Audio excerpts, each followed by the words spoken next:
사랑하는 교회 여러분, 오늘은 송년주일입니다. 올 한 해 여기까지 오느라 참으로 고생 많으셨습니다. 경건한 마음으로 기도하며 소망으로 새해를 준비하고 맞이하는 송년주간이 되시기 바랍니다. 오늘 송년주일 예배는 정부의 지침에 따라 비대면으로 드립니다. 비대면 예배 자료는 통신으로 보내드립니다. 설교만 녹음하여 함께 올려드립니다. 요즘 코로나19가 확산되고 있으니 각별히 조심하시면서 거리 두기와 방역 수칙을 잘 지키며 건강에 특별히 유념하시기 바랍니다. 그리고 병상에서 치료받고 계시는 모든 분들의 쾌유와 코로나19 퇴치를 위하여 수고하시는 모든 분들을 위하여 기도해 주시기 바랍니다. 그리고 송구 영신 예배 자료도 통신으로 보내드리니 예배 드리며 새해를 맞이할 수 있기를 바랍니다. 이 주간에도 우리 주님이 주시는 은혜로 건강하고 평안한 가운데 송구 영신하는 그런 주간이 되시기를 간절히 바랍니다. 오늘 우리에게 주시는 하나님의 말씀은 마태복음 11장 28에서 30절입니다. 수고하고 무거운 짐진 자들아 다 내게로 오라. 내가 너희를 쉬게 하리라. 나는 마음이 온유하고 겸손하니 나의 멍에를 메고 내게 배우라. 그리하면 너희 마음이 쉼을 얻으리니 이는 내 멍에는 쉽고 내 짐은 가벼움이니라 하시니라. 아멘. 오늘의 설교 제목은 다 내게로 오라입니다. 2020년 올해 코로나19로 인해 지금 어떻게 보내고 계십니까? 일상을 잃어버린 올 한 해 참으로 많이 어렵고 힘드시죠. 그러나 우리 마음을 가라앉히고 조용히 생각해 보면 이것도 하나님의 은혜라 여겨집니다. 너무나 당연하다고 여겼던 수많은 일상들이 얼마나 큰 하나님의 은혜라는 사실을 확인하고 있기에 말입니다. 우리의 삶에 하나님의 은혜가 아닌 것 하나도 없습니다. 모두가 은혜입니다. 비록 코로나로 잃은 것도 많지만 올 한 해에도 나 자신의 믿음과 삶에 비하면 하나님의 사랑과 복이 훨씬 더 컸음을 고백하지 아니할 수 없습니다. 오늘 하늘을 결산하는 송년주일, 하나님께 예배드리는 여러분 위에 하나님의 은혜가 임하여 무거운 짐을 지고 살아가고 있는 우리에게 쉼을 주시려고 다 내게로 오라는 주님의 초대에 응하여 주님의 따스한 음성을 들을 수 있기를 바랍니다. 첫 번째는 수고하였노라입니다. 수고하고의 헬라어 호이코피온테스는 스스로 많은 일들을 하여 계속해서 피곤에 지쳐 있는 상태를 말합니다. 무거운 짐짐자의 헬라어 페루누티스 메노이는 타인에 의해 무거운 짐을 진 채 계속 지쳐 있는 자를 가리킵니다. 예수님께서는 자의 또는 타의에 의해 세상쯤에 억눌려 항상 육적으로, 영적으로, 경제적으로 힘들게 허우적거리는 불쌍한 무리들을 사랑으로 위로하고 측은히 여기셨습니다. 여기 감동적인 글이 있어서 소개해 드립니다. 모두가 가난했던 시절, 도시락 하나 변번히 싸들고 다니기 힘든 그런 시절, 그 시절에 학생들이 그 모습 참으로 많이 있었습니다. 옆자리 친구도 그랬습니다. 반찬은 언제나 시커먼 콩자반 한 가지, 소세지와 계란 부침이 얹혀 있는 내 도시락과는 너무나 달랐습니다. 게다가 친구는 항상 도시락에서 머리카락을 골라낸 뒤 아무렇지도 않다는 듯 밥을 먹었습니다. 그 불결한 발견은 매일매일 뒤풀이 되었습니다. 엄마가 얼마나 지저분하면 매일 머리카락일까?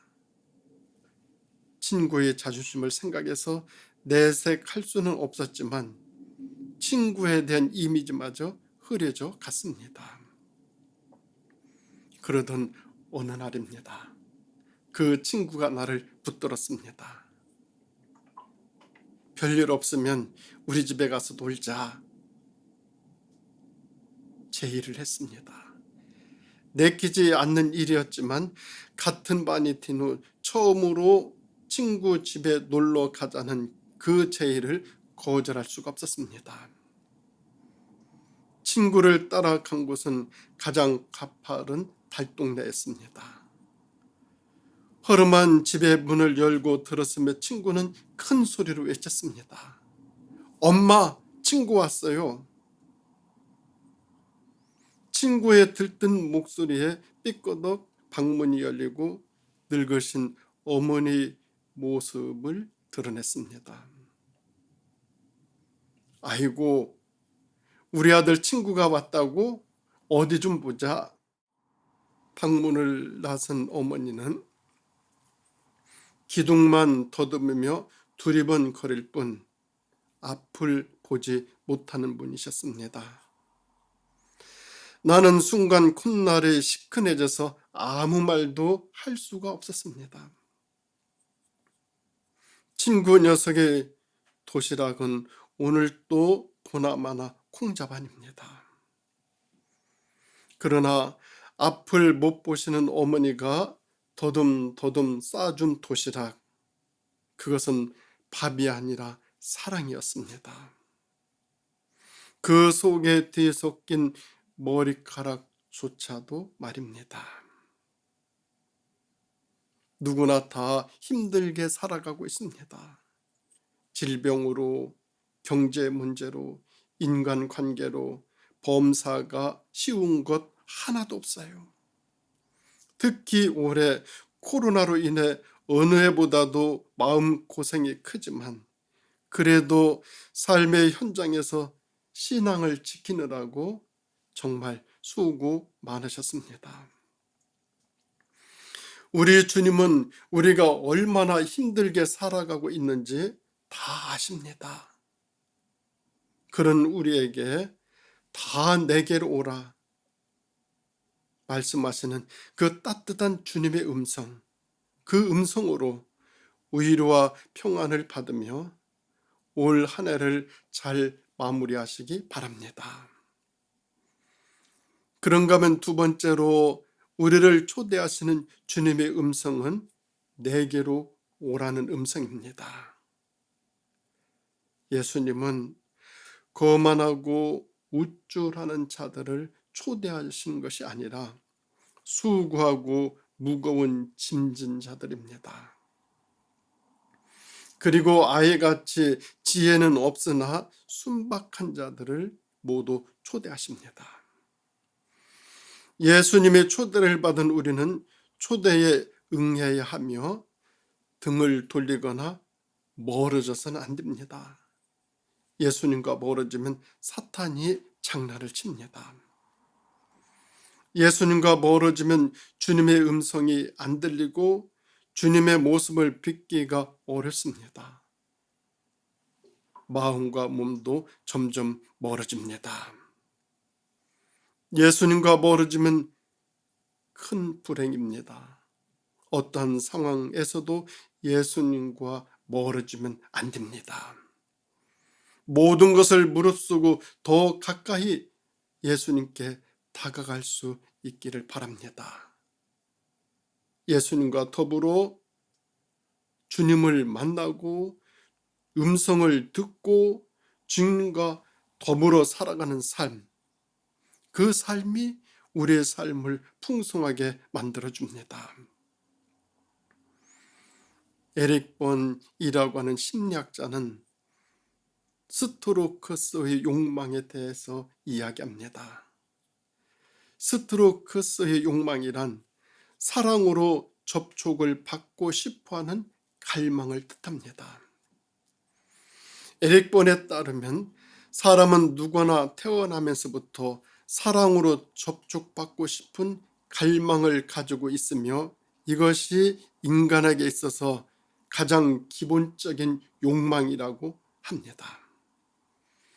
사람은 누구나 사랑의 접촉을 받으며 살도록 지음을 받았습니다. 사랑의 접촉을 받을 때 정신적으로, 지성적으로 성장합니다. 그러나 사랑의 접촉을 제대로 받지 못할 때 인간 성장은 온전하게 이루어지지 않습니다. 사랑으로 접촉을 받고 싶은 갈망은 성장 과정에 점차 신체적인 접촉을 받고자 하는 욕망과 정신적으로 존중받으며 소중히 여김을 받고자 하는 갈망으로 나누어집니다. 아동기에는 신체적인 접촉만으로 정상적인 성장이 안 됩니다. 아동들은 신체적인 접촉뿐만 아니라 정신적, 정서적인 존중을 받아야 자존감이 성장하게 되어집니다.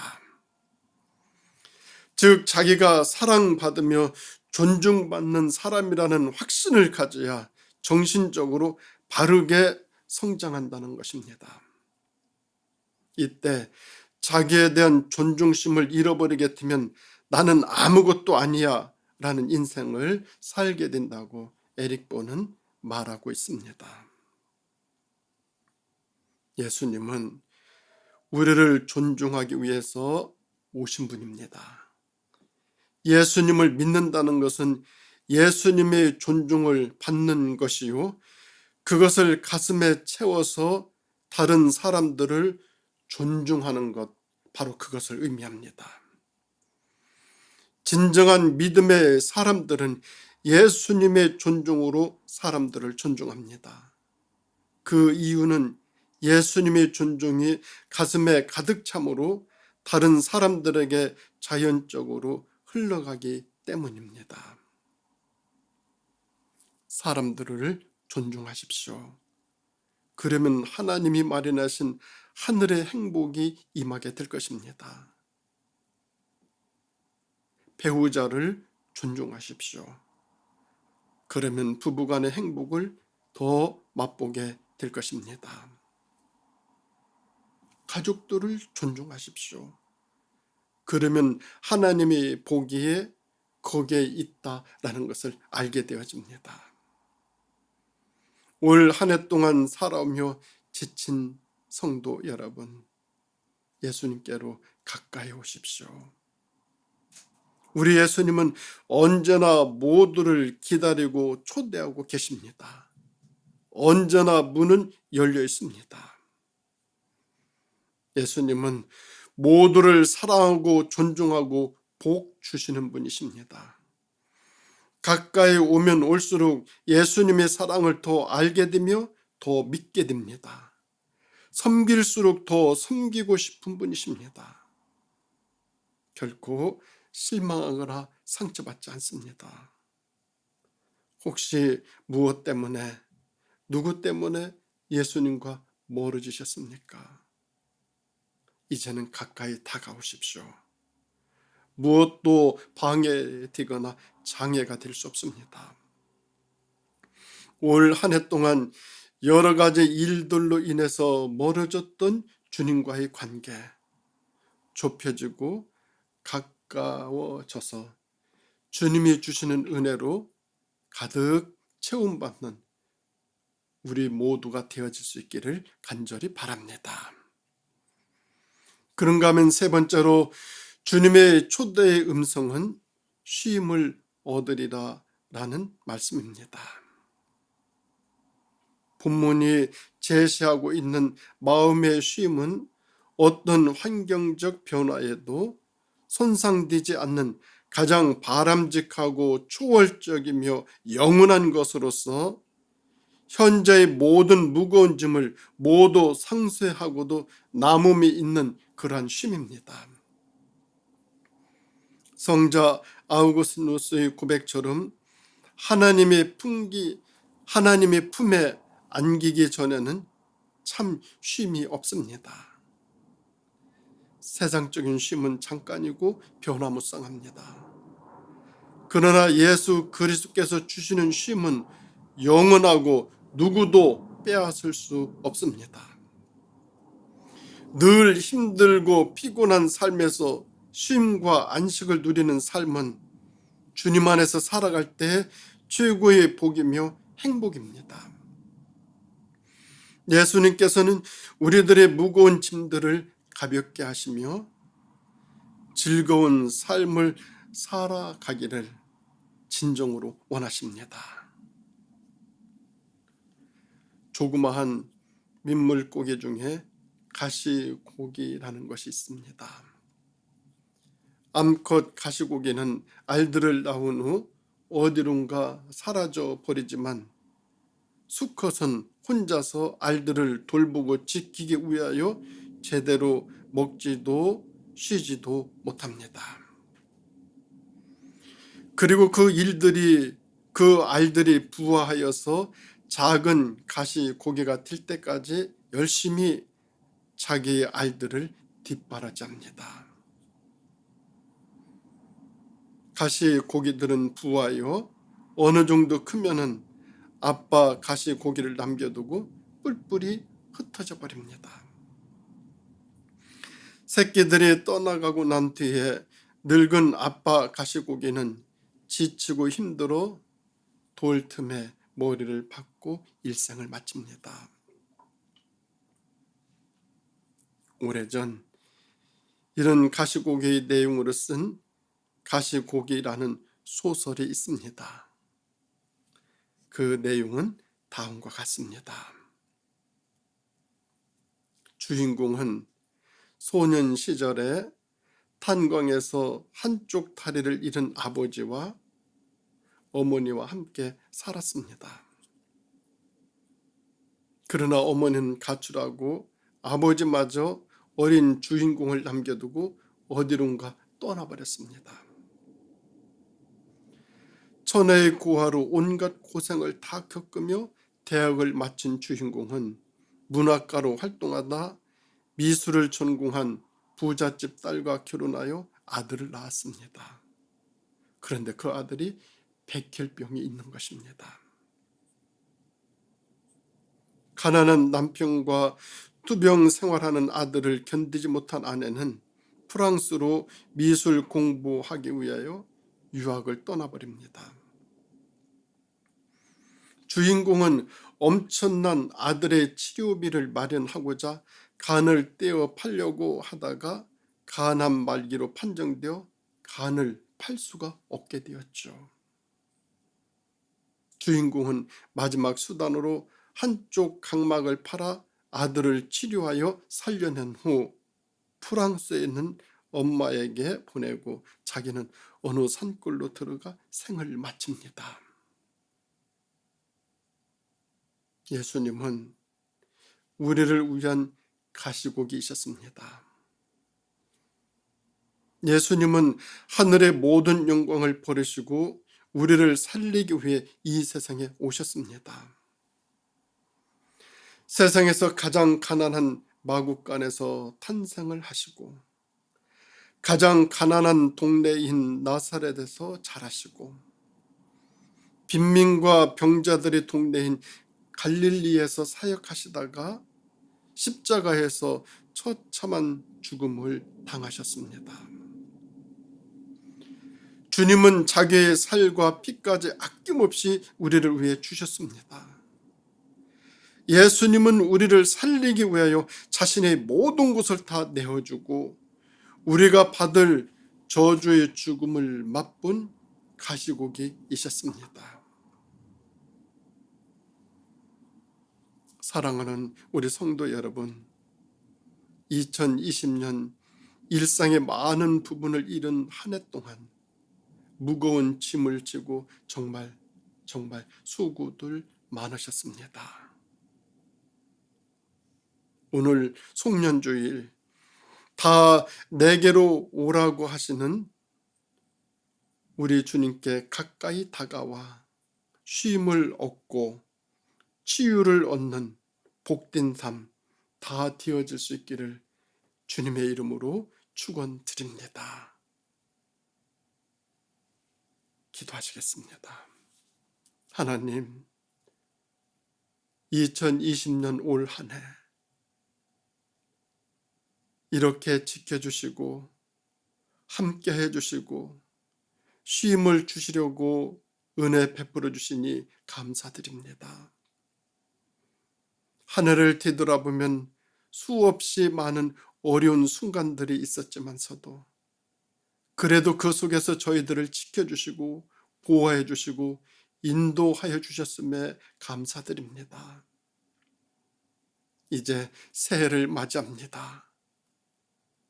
어려움 가운데 맞이하는 새해, 더 주님으로부터 사랑과 쉼과 은혜를 잊고 복되게 건강하게 평안하게 2021년을 맞이하고 살아갈 수 있도록 저희들에게 은혜 베풀어 주시기를 예수님의 이름으로 간절히 기도드립니다. 아멘.